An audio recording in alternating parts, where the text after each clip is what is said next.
Perky, baby, what we finna do?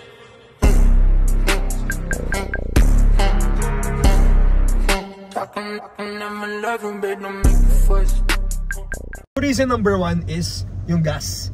Ang laking epekto niya pagdating sa gas. Uhaw na uhaw yan lagi pagdating sa gas. Pag may SF10 ka, tibid ka sa gas, malakas yung engine performance mo, tapos overall, yun nga no, may fuel savings ka kahit naka-sports car ka pa. So reason number 2 ko, sa mga pinaka-pinaprioritize ko rin is syempre yung engine protection.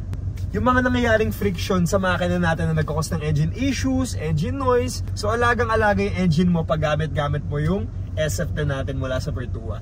Sports car mga sa kasa, hindi na po nangyayari sa akin yun once na gumamit ako ng SF10. And reason number 3 is assurance and comfort lang talaga.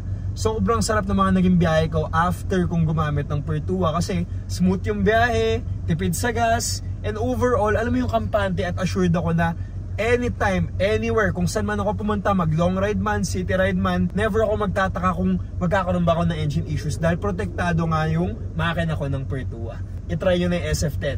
Fully synthetic engine oil, and ang best part, may halo na siyang Pertua.